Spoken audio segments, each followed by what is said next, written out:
Baik, sama-sama kita buka di 1 Korintus 13 ayat 13. 1 Korintus 13 ayat 13.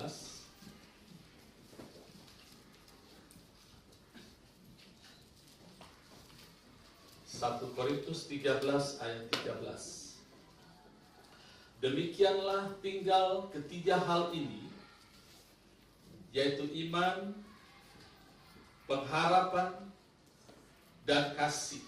Kasih di sini adalah Allah atau kasih karunia Allah, Allah sendiri atau firman, karena Allah adalah kasih, kasih adalah firman, Allah adalah roh, roh adalah firman, roh adalah kasih. Itu satu oknum yang sama. Kita sudah belajar iman, bahwa yang menyelamatkan itu adalah kasih karunia, tapi iman memposisikan kita untuk menjadi penerima atau beneficiary daripada kasih itu. Nah, sekarang saya mau bicara tentang pengharapan. Pengharapan. Jangan confuse atau jangan bingung antara pengharapan yang orang dunia punya dan yang kita punya itu jauh berbeda. Saya akan coba tuntaskan, mudah-mudahan selesai satu kali pertemuan. Karena minggu lalu kita 3 kali pertemuan bicara tentang menabur, menanam, 3 kali pertemuan. Dan saya rasa belum selesai. Saya mau pindah, mau teruskan, tapi beban atau loading yang Tuhan taruh di hati saya saat ini untuk kita semua bicara dulu pengharapan. Nanti kembali kepada iman, karena semua bicara tentang Kristus. Ya. Jadi iman, pengharapan, dan kasih yang paling besar ialah kasih. Mungkin kita bisa bilang nomor 2 pengharapan. Karena urutannya iman, pengharapan, kasih. The greatest is love. Ya, kalau kita bilang pengharapan nomor 2 mungkin bisa, ya, tapi kita mengatakan orang benar hidup dari iman, bukan dari pengharapan, gitu ya. Jadi orang benar bukan hidup dari kasihnya Allah. Nah, semua orang hidup dari kasihnya Allah, tapi orang benar itu hidup dari iman. Ya, jadi antara iman dan pengharapan tuh mereka, saya belum tahu sampai hari ini mana yang nomor 2, tapi nggak perlu lah kita ranking. The greatest is love, yang terbesar adalah kasih. Coba kita pindah sebentar ke Ibrani 11. Ibrani pasal 11 ayat 1 katakan, iman adalah dasar dari segala sesuatu yang kita harapkan atau bukti, atau dalam bahasa Inggris iman adalah substansi. Ini substansi, sudah, substansi semua. Jadi iman adalah sesuatu yang real. Dari apa yang kita harapkan, situ muncul kata harapkan. Dan bukti, nah, kalau pengacara, para orang hukum ngerti betul namanya bukti itu bukan di awang-awang, saudara ya. Saudara tidak bisa bilang ada orang membunuh, buktinya apa? Saya mimpi, dia yang membunuh. Nggak bisa, saudara. Harus ada bukti real. Jadi iman adalah sesuatu yang real. Sesuatu yang bisa kita lihat hanya di dunia roh. Saudara tahu bahwa di dalam roh kita, apa yang kita miliki di dalam alam yang kita punya sekarang ini, itu roh kita punya. Berarti pada waktu Nabi Elisa dan trainernya, Gehazi, dikepung oleh orang Samaria, lalu Gehazi melihat ada ribuan tentara Samaria mengepung mereka, lalu Elisa berdoa begini, Tuhan, bukakan mata Gehazi. Bukankah Gehazi matanya sudah terbuka? Dan itu sebabnya dia melihat ada ribuan orang mengepung mereka. Tapi waktu Tuhan buka, dia melihat ada lebih banyak lagi bala tentara Allah mengepung orang Samaria. Artinya ada semacam mata yang lain, saudara. Jadi apa yang ada di alam kita, tangan, mata semua, roh kita punya. Mau bukti lagi? Sudah pernah dengar Tuhan Yesus bilang, orang yang tidak percaya pada dia akan masuk ke dalam hukuman kekal, dan di situ ada kertak gigi. Loh kan giginya sudah diganti rambut, sudah dikerok. Kenapa masih ada kertak gigi di atas? Spirit kita punya gigi. Dan kalau saudara periksa aslinya, bahasa asli gigi adalah gigi untuk mengecap, untuk menikmati. Itulah untuk menikmati firman, untuk mengunyah firman Tuhan. Gigi. Saudara tahu waktu Allah mengatakan, dia bersuka cita menghancurkan tangannya adalah Kristus. Itu yang hancur bukan hanya tubuh. Kalau tubuh Kristus hancur, ya kita itu udah ngeri sekali. Tapi yang lebih mengerikan, fakta mengerikan, roh Kristus ikut masuk ke dalam neraka, menggantikan kita. Sehingga gigi kita tidak perlu berkertakan, karena kertak gigi Tuhan Yesus sudah ada selama 3 hari. Jadi apa yang ada di roh, itu ada di luar. Itulah caranya kita, saudara, memandang kepada Kristus. Kalau kita punya penyakit, saudara, katakanlah kita punya penyakit di dalam tubuh kita, di tangan kita kanker. Saudara pandang bahwa roh kita tuh punya tangan yang sudah sembuh. Nanti kalau kita pandang itu, maka apa yang sudah sembuh di dalam roh kita akan masuk ke dalam daging kita. Terus waktu kita percaya kepada Tuhan Yesus, roh kita lahir baru, yaitu roh Kristus dan roh kita satu. Roma 8 ayat 9 katakan, barang siapa yang tidak memiliki roh Kristus, dia bukan milik Kristus. Jadi roh kita di dalam dan roh Kristus satu. Apa yang Tuhan Yesus lakukan, yaitu segala kesembuhan, kemenangan, kekayaan, itu ada di dalam roh Kristus. Jadi kayak saya sekarang, yang namanya Cepi yang asli, rohnya itu sudah ada satu dengan Kristus, sempurna, sehat, sembuh. Itu yang disebut as Christ is, seperti Kristus demikianlah kita di bumi, itu maksudnya. Nah roh ini sampai miliaran tahun ke depannya akan begitu-gitu terus. Dia sehat, sembuh, sempurna, tidak akan pernah berubah. Yang berubah adalah pikiran kita atau jiwa kita. Itu sebabnya ada transformasi. Transformasi adalah peristiwa yang dipakai dalam proses metamorfosa dari kepompong menjadi dari ulat kepompong menjadi kupu-kupu. Yang perlu ditransformasi adalah pikiran kita. Kenapa ditransformasi? Karena itu sudah dirusak oleh program yang lama. Natural dosa memprogram itu sehingga sudah rusak. Nah, sekarang waktu kita mau dirubah oleh Tuhan, yang Tuhan rubah adalah pola pikir kita, perasaan, kehendak, dan jiwa kita. Coba kita lihat di Ibrani sebentar. Saya teringat satu ayat, Ibrani pasal 6.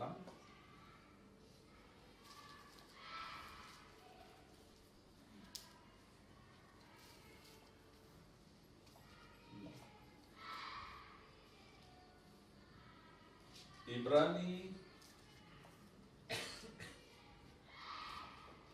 pasal 6 ayat 7.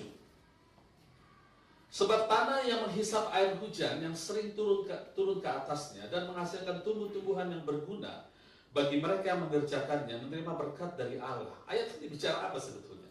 Tanah itu adalah tanah hati kita, menerima kekuatan dari Tuhan sehingga menghasilkan benih-benih firman Tuhan tumbuh berguna bagi mereka. Saudara, 2 minggu ini saya bagikan bahwa yang tumbuh itu adalah firman, bukan tanah hati kita, bukan jiwa kita. Yang menjadi sesuatu yang menjadi berkat dalam hidup kita adalah selalu firman, selalu Kristus, bukan jiwa kita, bukan intelektual kita. Jiwa kita itu, semua jiwa itu punya yang namanya willpower. Nah, willpower ini memberi nutrisi kepada benih apapun yang ditanam. Saudara, tanam benih yang baik akan tumbuh hal yang baik dari Allah. Tanam benih yang jahat akan tumbuh hal yang jahat dari Allah. Saudara sudah baca Warta Jemaat? Saya sarankan untuk dibaca minggu lalu bahwa untuk menjadi, karena kita sering berdua pakai istilah effortless, tidak ada usaha. Karena mungkin ada orang nggak mengerti, bilang kok ada usaha, emang hidup malas-malasan. Ya sekarang saya mau bukakan pikiran kita bahwa seorang anak kecil menjadi penjahat pun tidak pakai usaha. Cukup dikasih film sinetron atau yang jahat-jahat, effortlessly dia akan menjadi orang jahat. Sama. Kita juga baca firman Tuhan, kita melihat firman Tuhan, effortlessly kita akan menjadi seperti Allah. Karena pedomannya, patokannya sudah ada di dalam kita, effortlessly. Dan kata yang dipakai melihat di sini, beholding di sini adalah melihat seperti kaca. Ada 2 macam melihat, saudara. Kalau kita melihat pemandangan, saudara, kita tidak merasakan, oh itu wajah saya. Tapi kalau kita melihat ke kaca, itu wajah saya. Kalau kita ke binatang lihat monyet, kita tidak lihat itu wajah saya. Kita menikmati, ciptaan Tuhan indah. Tapi lihat kaca, itu wajah saya. Beda, ya? Beholding di sini melihat sesuatu, dan di sini melibatkan pikiran. Itu sebabnya transformasi. Ada 2 ayat yang dipakai. Satu di 2 Korintus 3 ayat 18, melihat kita, melihat roh kita tidak bisa dilihat kecuali lewat firman. Jadi waktu kita mau lihat roh kita, dan baca firman. Karena kita tidak akan pernah bisa melihat roh kita. Sama dengan kita tidak akan pernah lihat wajah kita sendiri kecuali kita lihat kaca. Maksimum yang bisa saya lihat wajah sendiri cuma ujung hidung saya. Itu saya bisa lihat. Di belakang itu saya nggak bisa lihat semua. Saya harus pakai kaca, dan kaca punya hukum di situ, disebut hukum apa? Hukum bayangan itu, sudah. Hukum apa? Hukum masih ingat nggak? Orang anak SMP masih ingat hukum cermin ada cembung datar. Kita harus percaya bahwa itu adalah wajah kita. Tapi saudara tidak akan pernah lihat, apalagi ubun-ubun, saudara nggak pernah lihat. Sama dengan roh kita, saudara tidak akan pernah bisa lihat roh kita kecuali datang kepada firman. Firman katakan, apa yang milik Kristus itu milik kita. Kita harus percaya. Sama dengan kalau kita lihat kaca, kita lihat, saya mau belah tengah, kok ke pinggir terus belahnya gitu. Kita nggak percaya sama kaca itu, kita ribut sama kaca, kita berantem. Sama firman begitu juga, kita harus percaya bahwa apa yang Allah tulis tentang roh Kristus, itulah kita tentang roh Kristus dan kita satu. Jadi kalau Tuhan katakan di Wahyu 5 ayat 12, Wahyu 5 ayat 12, katanya dengan suara nyaring, anak domba yang disembelih itu layak untuk menerima kuasa, kekayaan, hikmat, kekuatan, hormat, kemuliaan, dan puji-pujian. Itu adalah roh Kristus dan itu juga kita. Jadi dalam kita memiliki hikmat, kuasa, kemuliaan, puji-pujian, dan ini yang dicari orang dunia kerja pagi, siang, malam, saudara. Orang Batak paling jelas mencari yang namanya hamoraun, hagabeon, hasangabon, ini dia, saudara. Ini yang dicari dan kita sudah punya di dalam. Itu menjadi referensi. Sekarang bagaimana caranya kita ditransfer? Nah, kita harus taruh pengharapan kepada apa yang ada di dalam roh kita. Jadi kita melihat roh kita, lalu kita berharap bahwa itu akan keluar, termanifestasi dalam hidup kita. Itu disebut pengharapan. Dan pengharapan itu sendiri di Ibrani 6 ayat 19, pengharapan itu adalah sawu yang kuat, aman bagi jiwa kita yang telah dilakukan sampai ke belakang tabir. Jadi pengharapan itu seperti jangkar. Kapal yang ada di tengah-tengah laut, terombang-ambing ombak laut, kalau dia taruh jangkar, dia akan kemana-mana, akan di situ terus. Nah, jiwa kita, kalau kita taruh pengharapan kita atas Kristus yang ada di dalam kita nggak akan berpikir macam-macam. Kita tidak akan berpikir yang jelek-jelek. Saudara, ada banyak anak-anak Tuhan berdoa, misalnya terserang sakit yang cukup berat, lalu dia berdoa. Setelah berdoa dia memikirkan, ini saya dimakamkan di mana ya? Peti mati saya warna apa? Yang dia pikirkan beda dengan yang dia doakan. Banyak anak Tuhan seperti ini. Kita percaya, kita berdoa dalam. Tapi kalau saya pulang nanti kamu sama siapa ya? Itu kita seperti kapal yang diombang-ambing. Kalau pengharapan kita tancapkan di situ, sudah pasti. Manusia biasa juga punya iman natural. Tanya Pak Freddy waktu ke Jakarta, pernah berpikir jadi gelandangan? Gak pernah kan? Pernah sedikit kali ya? Gak pernah. Karena yakin akan berhasil. Tidak akan pulang lagi ke daerah atau kemana pun. Apapun yang ada sekarang, jalani dulu. Dari hal yang kecil, besar, terus bertumbuh terus sampai akhirnya 100% dapat. Ya, akhirnya diperkenalkan dalam berita kasih karunia. Kita semua mengalami yang sama. Lalu kemudian di Roma 8 ayat 24, pengharapan adalah jangkar yang kuat, sawu yang kuat. Roma 8 ayat 24. Sebab kita diselamatkan dalam pengharapan. Lihat kan? Tetapi pengharapan yang dilihat bukan pengharapan lagi, sebab bagaimana orang masih mengharapkan apa yang dilihat. Jadi rupanya pengharapan itu sesuatu yang tidak bisa terlihat. Lalu bagaimana supaya menjadi fakta, kenyataan? Iman memberikan substansi. Itu sebab itu Tuhan Petrus katakan, taruh pengharapan kita di kasih karunia di dalam. Supaya iman memberikan substansi menjadi sesuatu yang real. Tapi kalau kita taruh pengharapan kita, sekarang banyak pengharapan di luar yang dijanjikan kepada setiap manusia. Pengharapan akan hidup layak, pengharapan akan kesehatan melalui program kesehatan, pengharapan tentang masa depan yang terjamin melalui program pensiun. Semua itu hal yang baik, saudara. Pengharapan apa lagi? Pengharapan, macam-macam pengharapan. Kalau kita salah letakkan, maka semua yang ditawarkan dunia akan memberikan substansi kepada pengharapan kita. Dan itu tidak optimum. Buat kita anak-anak Tuhan, lebih baik kita taruh pengharapan itu di Allah sendiri, supaya kita mendapatkan sesuatu yang dari Allah yang sempurna. Bahkan sampai masa tua kita, sampai putih rambut kita, Allah yang akan memelihara kita. Ya, tadi pengharapan adalah tidak terlihat. Lalu kalau tidak terlihat ini apa? Di mana itu pengharapan itu? Ada di pikiran, saudara, di imajinasi. Nah, ini yang saya mau bahas lebih dalam sedikit. Ya. Kita semua butuh imajinasi.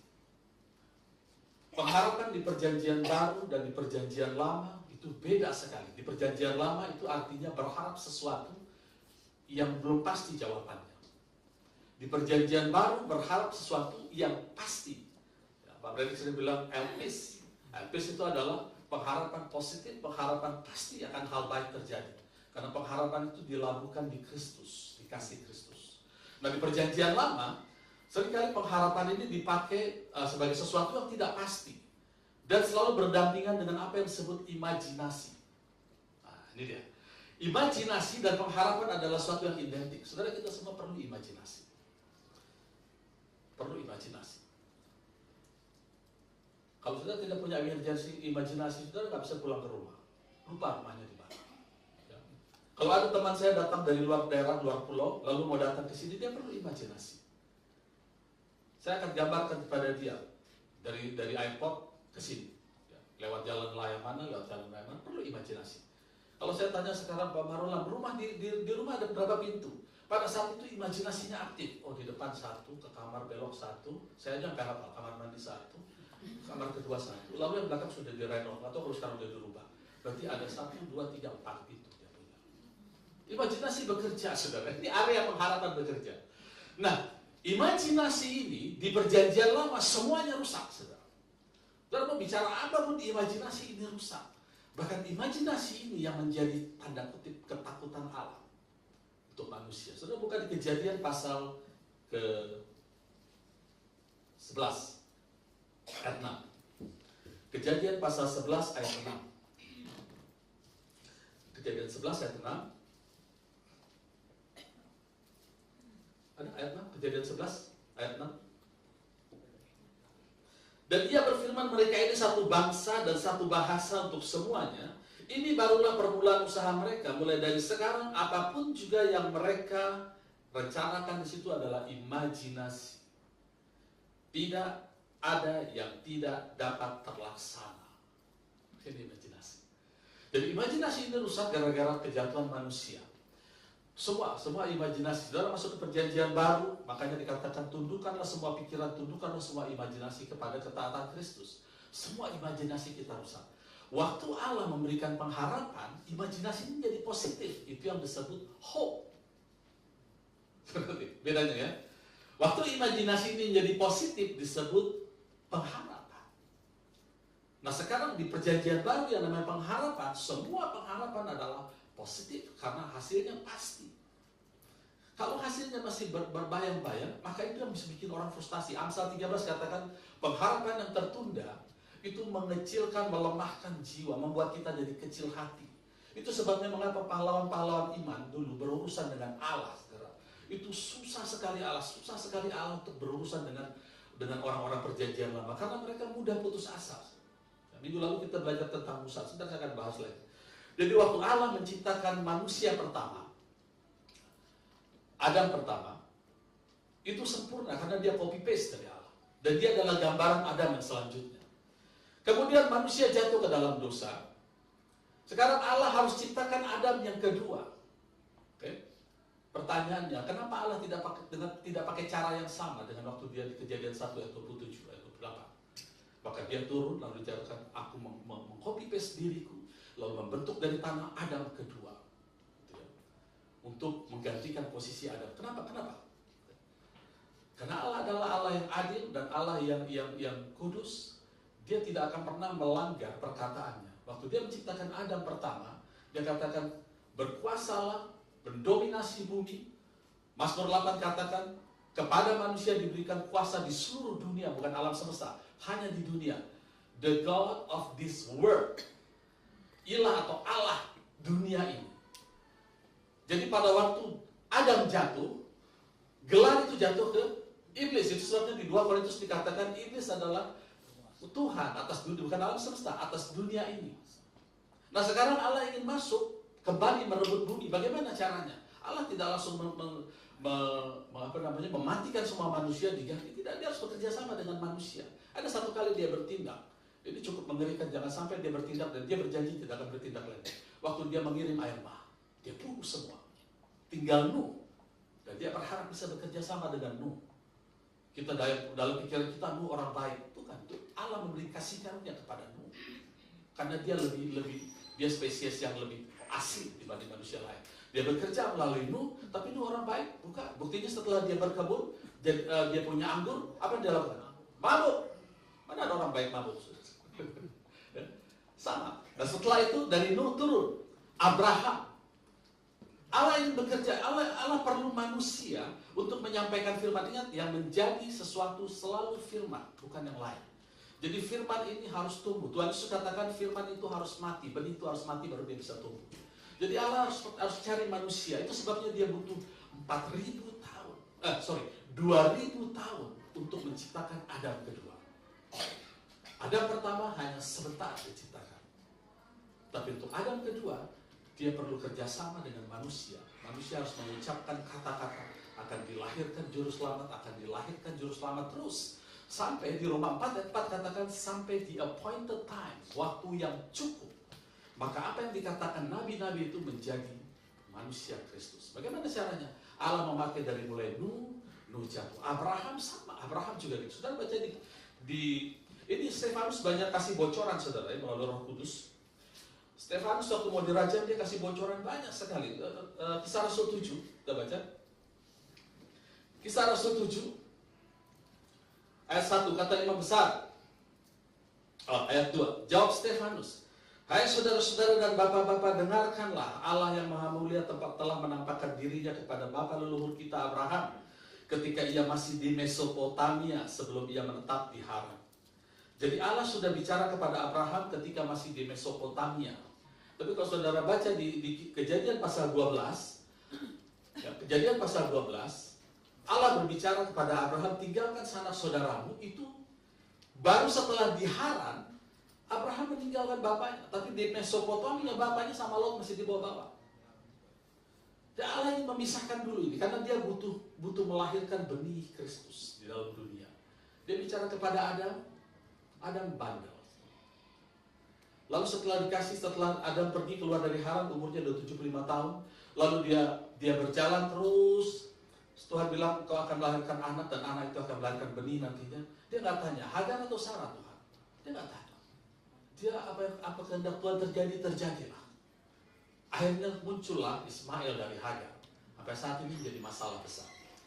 Kemudian setelah itu Ishak sama juga. Yakub lebih parah lagi saudara. Kemudian sampai kepada Musa. Musa kita bahas. Saya ulang sebentar ya. Sampai kepada Musa. Allah bilang kepada, sama masih di Kisah Rasul 7. Ayat 6, beginilah firman Allah, yaitu bahwa keturunannya akan menjadi pendatang di negeri asing dan bahwa mereka akan diperbudak dan dianiaya 400 tahun lamanya. Allah katakan 400 tahun lamanya. Tapi kenyataannya di Keluaran pasal 15 dikatakan bangsa itu keluar 430 tahun. Apa yang terjadi? Nah kita baca di Keluaran, Musa keluar sore-sore mau JJS, jalan-jalan sore-sore. Lalu dia melihat ada orang Mesir menganiaya orang Israel, lalu dia bunuh orang Mesir. Impresi yang kita tangkap adalah Musa adalah seorang humanis. Padahal bukan saudara. Dia bunuh karena Stefanus kasih kebocoran lagi di sini, dikata disangkanya dengan dia bunuh orang Israel, maka orang Israel tahu bahwa dia adalah pembebas umatnya. Dari mana kita tahu bahwa dia tahu dia pembebas umatnya? Ibrani kasih bocoran di Ibrani 11. Setelah dewasa dia menolak disebut putri Firaun. Dia menolak. Sehingga pada waktu dia keluar jalan-jalan, dia lihat ada orang Mesir membunuh bangsa Israel. Ini saatnya. Ini saatnya. Gerakan Allah dimulai. Apa yang Allah taruh, benih firman yang ditaruh di dalam hatinya, dia mau lakukan dengan cara sendiri. Dia tahu ini saatnya. Dibunuh orang Mesir itu, sangkanya bangsa Israel tahu. Apa yang terjadi? Malah dia ketahuan. Dan Keluaran katakan dia takut. Tapi Ibrani bilang dia tidak takut. Dia lari keluar. Karena bagi dia lebih baik dia hidup terhina, tapi lari dalam pelarian mencari Tuhan daripada hidup di istana Firaun. Dia lari keluar 40 tahun. Setelah akhir 40 tahun baru balik ke Israel. Totalnya 430 tahun. Tuhan bilang kepada Abraham 400 tahun. Delay 30 tahun gara-gara sok pintar. Mendahului Tuhan. Kemudian terus sampai setelah Musa juga gagal. Akhirnya Yosua adalah second choice. Harusnya Musa yang masuk, sekarang Yosua yang masuk. Sudah lihat manusia jatuh terus. Setelah masuk ke tanah perjanjian ada Samuel anaknya juga nggak benar. Tadinya Imam Eli nggak benar. Sekarang ganti Samuel benar, anaknya nggak benar. Sulitnya Tuhan bekerja sama dengan manusia. Lalu akhirnya dipilih minta raja, saudara. Yang tersinggung Samuel dan Tuhan. Tapi Tuhan sabar, dan sudah biar Samuel. Yang ditolak aku bukan kamu. Angkat raja. diangkat Saul. Apakah Saul mau menjadi raja? Tidak. Saul itu lagi nyari apa Pak? Keledai. Lagi nyari keledai. Saul tidak mau jadi raja. Tapi Tuhan pilih. Ini Tuhan sedang berusaha bagaimana caranya membentuk Adam kedua. Ini peristiwa saya tidak akan bahas semua. Kalau enggak, kita bisa lihat lagi. Ini banyak sekali. Jadi saya mau kasih gambaran bagaimana sulitnya Allah membuat the hope of glory masuk ke dalam kita. Aja dia pilih Saul. Lalu Saul diteguhkan dengan beberapa perbuatan Samuel. Akhirnya dia menjadi raja, Saul. Nah, kita buka 1 Samuel 13 ayat 13.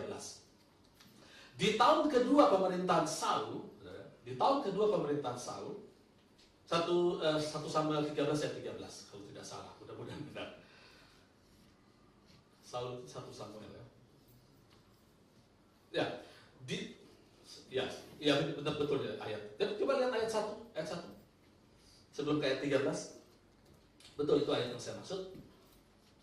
Saul berumur sekian tahun ketika ia menjadi raja. 2 tahun dia memerintah di atas Israel. Saul bukan 2 tahun, ini tahun kedua maksudnya. Coba di-switch ke King James sebentar. Switch ke King James sebentar saja lalu balik lagi di sini. Ada King James?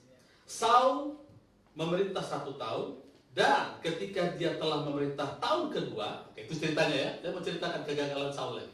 Balik lagi. Jadi waktu tahun kedua dia dikepung oleh orang Amalek. Kemudian Samuel sudah bilang di 1 Samuel sebelumnya, ini salah satu tanda bahwa dia adalah raja. Jadi tunggu sampai aku datang, baru lalu lakukan apa yang aku katakan. Nah Saul tidak bisa tunggu karena kepungan makin kuat, rakyat makin takut. Dia tidak berpegang pada firman. Nah dia seperti Musa lagi, dia mau melakukan sesuatu, mendahului firman. Ya beda, perjanjian lama tidak ada pengharapan, tidak ada penguasaan diri. Nah akhirnya terjadilah dia mengambil efod itu, lalu dia mempersembahkan korban yang adalah salah bagi seorang raja. 1 Samuel 13 ayat 13. Begitu Samuel datang, Saul sudah mempersembahkan korban. Lalu Samuel bilang begini, perbuatanmu itu bodoh, engkau tidak mengikuti perintah Tuhan Allahmu yang diperintahkannya kepadamu. Sebab sedianya Tuhan mengokohkan kerajaanmu atas orang Israel untuk selama-lamanya. Jadi rencana Tuhan, plan A-nya adalah Saul menjadi raja yang selama-lamanya. Mungkin, saudara, jangan masukkan hati. Mungkin. Kalau Saul tidak bodoh, akan terjadilah Yesus anak Saul, bukan anak Daud. Mungkin, saudara. Karena ini kata-kata Samuel, kata-kata Tuhan. Dia akan menjadi raja selama-lamanya. Hanya tunggu firman. Karena firman yang akan menjadi segala sesuatu. Tapi karena tidak, ayat 14. Ayat 14, tetapi sekarang kerajaanmu tidak akan tetap. Tuhan telah memilih seorang yang berkenan di hatinya. Dan Tuhan telah menunjuk dia, atau Tuhan telah command kepada dia menjadi raja atas umatnya karena engkau tidak mengikuti apa yang diperintahkan Tuhan kepadamu. Siapa dia ini? Daud. Di mana Daud pada saat itu? Nah, saya mau cerita di mana Daud pada saat itu. Saul memerintah selama 40 tahun. Karena waktu dia dipilih, dia masih anak muda, belum nikah. Lalu Alkitab tidak cerita dia 40 tahun, tapi Isiboshet anaknya menjadi raja ketika dia mati umur 40 tahun. Jadi paling tidak Saul memerintah 40 tahun. Di tahun kedua terjadi insiden itu. Dia dilengsarkan oleh Tuhan, tapi dia masih memerintah 38 tahun. Di akhir tahun pemerintahannya yang ke-40, Daud menggantikan dia. Tentu ribut dulu sama Isiboshet anaknya. Buset itu. Nah, ribut dulu. Nah, Daud waktu menjadi raja umurnya 30 tahun. Tarik mundur. Kapan Daud lahir? Waktu Saul memerintah selama 10 tahun. Tarik lagi. Waktu insiden itu, Daud masih antri. Karena masih ada Elia belum lahir, lalu keduanya belum lahir. Daud masih 8 tahun belum lahir, Allah sudah menunjuk dia. Itu yang disebut pengharapan. Tapi Daud kan belum baca kitab Samuel. Makanya dia tidak punya pengharapan. Jadi demikianlah sulitnya Allah bicara kepada mereka. Pengharapan itu bekerja dari luar. Allah bicara kepada Daud, Daudnya belum lahir. Makanya Daud katakan, dari masa aku dikandung ibuku, dari masa aku masih direkam di bawah bumi, Allah sudah mengenal aku. Itu yang disebut the hope of glory, yang perjanjian lama tidak ada yang tahu orang-orang. Saudara dan saya lain, saudara. Semua yang dikerjakan Allah di dalam Kristus ditaruh di dalam roh kita. Nyok, sudah. Dan sampai miliaran tahun ke depan tidak akan berubah lagi. Saudara sembuh, saudara sehat, saudara umur panjang. Tangan kita ada rohnya yang disebut dengan tangan spiritual, iman, gigi kita, mata kita, di roh kita ada. Nah, semua yang ada di roh kita yang akan tetap begitu selama miliaran tahun. Itulah yang Tuhan katakan, lihat, beholding, lihat seperti melihat kaca. Lihat kepada rohmu, supaya pikiran kita ditransformasi. Nah, apa yang di pikiran kita itu akan keluar di alam kita. Itu yang disebut hope. Saya lihat bedanya sekarang. Ya, jadi Daud, begitu juga kita tuliskan lagi. Daud jadi raja juga salah, saudara. Musim orang-orang berperang, dia jalan-jalan di atas istananya, dia jatuh dengan Batsheba. Apa kehendak Tuhan dia jatuh dengan Batsheba? Tidak. Salomo adalah anak dari Batsheba. Apakah kehendak Tuhan Salomo itu? Tidak. Tapi siapa yang mengokohkan kerajaan itu? Salomo. Jadi kita lihat bagaimana sulitnya Tuhan untuk menaruh pengharapan yang tadinya dari luar, karena dia ini mau masuk ke bumi. Dia harus bekerja sama dengan manusia, dari mulai Abraham dipilih, lalu Ishak, Yakub, lalu Musa, lalu ada Imam Eli, terus raja-raja semua, terus dia berbicara dengan berbagai cara. Ibrani 1 ayat 1 coba buka. Ini yang dimaksud Ibrani 1 ayat 1. Setelah pada zaman dahulu Allah berulang kali dalam berbagai cara kepada nenek moyang dengan perantara nabi. Maksudnya apa? Untuk menciptakan Adam kedua. Ini maksudnya. Ayat 2 bilang apa? Maka pada zaman akhir ini ia telah berbicara kepada kita dengan perantaran anaknya yang telah ia tetapkan sebagai yang berhak menerima segala yang ada. Oleh dia Allah telah menjadikan alam semesta. Jadi Allah cukup repot, saudara, menyiapkan Adam kedua ini supaya ditaruh di dalam kita, supaya dia tidak lagi menaruh pengharapan itu di luar. Kalau ditaruh di luar gampang jatuh semua. Ibrani katakan mereka semua hanya melihat tapi tidak mengalami. Tuh, Ibrani 11. Semua pahlawan iman hanya dapat janji dari Allah tapi tidak mengalami. Kenapa? Karena pengharapannya dari luar semua.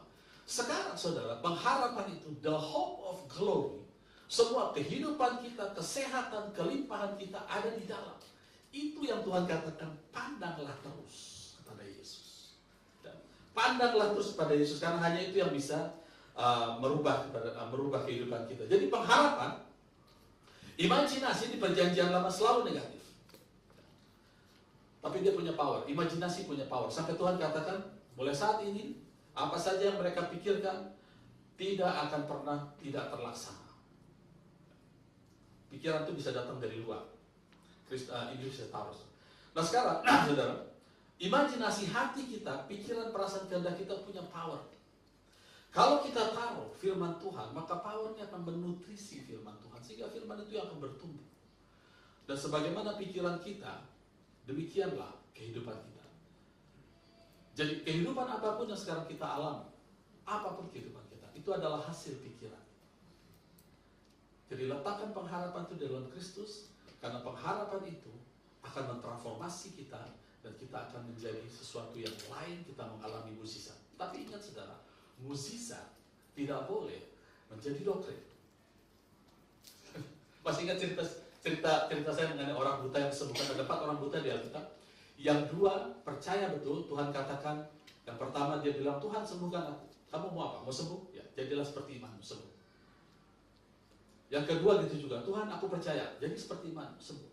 Tapi yang ketiga tidak, dibawa orang. Tuhan ada orang buta, sembuh. Lalu Tuhan ambil tangannya dikeluarkan dari kota Betsaida, lalu diludahin tuh, tumpang tangan. Dan lihat, belum masih samar-samar, sekali lagi, baru kelihatan. Yang keempat lebih parah lagi, tidak punya inisiatif, tidak ada yang bawa. Tuhan Yesus datang sama murid ngobrol di depan dia. Semuanya itu tujuannya adalah menanam benih supaya firman itu terbuka.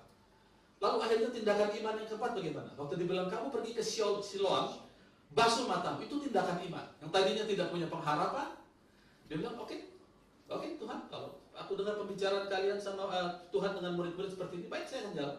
Waktu dia basuh matanya, sembuh. Nah yang bahaya kalau orang buta ini bikin gereja, saudara. Yang pertama bilang, kami adalah sinode percaya saja.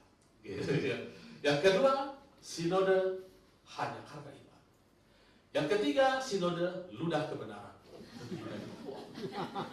Anak-anaknya disebut juga sinode, apalagi habis judulnya tumpang tangan, tangan kuasa Tuhan. Yang keempat, sinode Siloam. Gak boleh saudara. Karena itu akan merusak, karena semua yang mengerjakan Tuhan yang sama. Dan semua bekerja pada prinsip yang sama, yaitu menanam firman di dalam hati kita. Firman yang akan menjadi kesembuhan, kelimpahan semuanya. Kalau sampai terjadi seperti itu, Paulus sudah mengingatkan kita di Timotius. Sebelum saya tutup, saya mau singgung tentang ini, perlu sekali. Timotius ini surat untuk saya dan Pak Fredrik, karena ini surat untuk rasul. Jadi kami juga harus diingatkan tentang hal ini. Saudara baca 2 Timotius 2 ayat 7 dan 8. Ya, ini ada orang-orang Kristen, bukan hanya Kristen, banyak orang-orang seperti ini. Ayat 7, yang walaupun selalu ingin diajar, namun tidak pernah dapat mengenal kebenaran. Sama seperti ayat 8, sama seperti Yanes dan Yambres yang menentang Musa, demikian juga mereka menentang kebenaran. Kebenaran di sini adalah truth, perkataan yang keluar dari righteousness, dari habitatnya Allah. Waktu Allah bilang, jadilah seperti imanmu, itu kebenaran. Waktu Allah meludah, itu kebenaran. Jadi bukan habitat, ini maksud kebenaran, firman kebenaran yang membebaskan orang, menyembuhkan orang. Siapa Yanes dan Jambres ini, saudara? Yanes dan Jambres hanya muncul sekali di Alkitab di ayat ini. Jadi kalau kita mau lihat siapa Yanes dan Jambres, kita harus lihat kitab raja-raja orang Yahudi, saudara. Karena Yanes dan Jambres adalah 2 ahli tenung Firaun yang mendampingi Firaun waktu menghadapi Musa. Nah Tuhan sudah bilang sama Musa gini, Musa kau hadapi Firaun, kalau tidak percaya lempar tongkatmu dia jadi ular. Tidak percaya juga jadikan sungai ini menjadi darah. Jadi dia buat mukjizat. Artinya perkataan Tuhan diikuti selalu dengan mukjizat. Sudah tahu firman kebenaran, Injil selalu diikuti mukjizat, kesembuhan, kelimpahan semuanya. Tapi 2 orang ini mengcounter mukjizat Musa. Jadi waktu Musa lempar tongkat jadi ular, dia juga lempar tongkat. Tapi tongkatnya dimakan tongkat Musa. Nah, Yanes dan Jambres ini adalah orang-orang yang memakai mukjizat sebagai bilang ini, aku juga bisa kok. Kamu ikut-ikut Tuhan hari Minggu belajar gitu, diberkati. Saya juga diberkati. Tidak ada yang salah dengan saya. Gitu ya. Dia memakai mukjizat. Orang-orang yang tidak kenal Tuhan, saudara akan ketemu orang-orang yang tidak kenal Tuhan, hidupnya diberkati. Dan akan mengcounter berita kasih karunia dari kita. Oh, saya nggak perlu kasih karunia. Satu kali saya khotbah, memberitakan tentang luar biasanya firman Tuhan, yang lain diberkati, tapi ada yang bilang, saya sih nggak perlu kayak tadi. Yang penting kita hidup tenang, ke gereja tiap minggu, jangan sakiti orang, jangan lempar ayat orang, jangan menyinggung perasaan orang, senyum kiri kanan kalau ketemu orang, cukup. Karir saya bagus, anak-anak saya semua juara, dapat sekolah terbaik, bahkan tanpa tes, dapat beasiswa luar negeri, sekarang cukup Pak. Kok aneh-aneh, ini Yanes dan Jambres. Orang ini rajin ke gereja, saudara, rajin. Dan hidupnya hanya begitu saja. Apakah Tuhan mengasihinya? Sangat mengasihi. Meninggal masuk mana? Masuk surga. Tapi memuliakan Allah dalam hidupnya? Ya, biasa-biasa saja. Orang tidak ikut Tuhan juga seperti itu biasa. Nah ini peringatan, khususnya bagi kami berdua untuk mengajar bahwa mukjizat adalah sesuatu yang perlu lahir dari hidup kita. Karena Tuhan Yesus katakan kepada orang ahli Farisi, gini, kalau kau tidak percaya pemberita firman-Ku, paling tidak percayalah kepada mukjizat yang kulakukan. Artinya Tuhan Yesus butuh justifikasi dari mukjizat untuk menjustifikasi bahwa dia adalah utusan Allah. Paulus juga melakukan yang sama. Lihat, mukjizat-mukjizat tanda-tanda yang sudah kulakukan. Musa juga melakukan yang sama. Tuhan bilang, kalau mereka tidak percaya, lemparkan tongkat, lakukan mukjizat, 10 tulah. Tapi waktu kita jadikan mukjizat itu menjadi doktrin, itu yang tidak boleh. Itu yang bahaya. Yang kita perlukan bukan mukjizat, tapi perkataan kebenaran. Dari mana kita dapat? Dari pengharapan. The hope of God. Saya akan tutup dengan ini. Pemain musik boleh maju ke depan. Pengharapan di dalam perjanjian baru adalah sesuatu yang pasti. Roma 5 ayat 2. Roma 5 ayat 2. Dan oleh dia kita juga beroleh jalan masuk oleh iman kepada kasih karunia ini. Di dalam kasih karunia ini kita berdiri, kita berpegang dalam pengharapan. Yaitu sesuatu yang pasti terjadi di dalam kasih karunia. Akan menerima kemuliaan Allah. Jadi pengharapan akan kemuliaan Allah. Apa itu pengharapan akan kemuliaan Allah? Kolose 1 ayat 27. Kolose 1 ayat 27. Kepada mereka Allah mau memberitahukan betapa kaya dan mulianya rahasia itu di antara bangsa-bangsa lainnya, yaitu Kristus yang ada di tengah-tengah kami. Kristus sama dengan pengharapan kemuliaan. Sekarang kita bahasa seperti itu. Karena bahasa Inggrisnya Christ is the hope of glory. Jadi Kristus yang adalah saya ganti dengan sama dengan. Kristus adalah sama dengan the hope of glory, pengharapan. Jadi yang kita harapkan adalah Kristus yang ada di dalam kita. Ada kekayaan, kemuliaan, buah-buah roh ada di situ. Itulah pengharapan kita. Itulah yang kita pandang, yang kita beholding, sehingga terjadi renewing mind, perubahan pola pikir, sehingga apa yang kita pikir demikianlah kita. Transformasi. Amin. Puji Tuhan, kita berdoa. Terima kasih Tuhan Yesus. Tuhan, kami mengucap syukur untuk firman-Mu yang ajaib. Kami mengucap syukur kalau Tuhan mengingatkan kami pada pagi hari ini, bahwa pengharapan kami adalah sesuatu yang pasti, karena itu semua sudah selesai dikerjakan oleh Tuhan Yesus. Kami berdoa Tuhan Yesus, bahwa perjuangan kami adalah menundukkan segala imajinasi yang negatif dalam hidup kami, dan menundukkannya itu kepada pengharapan di dalam Kristus. Dan kami tahu, di dalam Tuhan kami kuat. Di dalam Kristus kami mampu lakukan. Terima kasih Bapa, terima kasih di dalam nama Tuhan Yesus kami sudah berdoa dan mengucap syukur. Amin.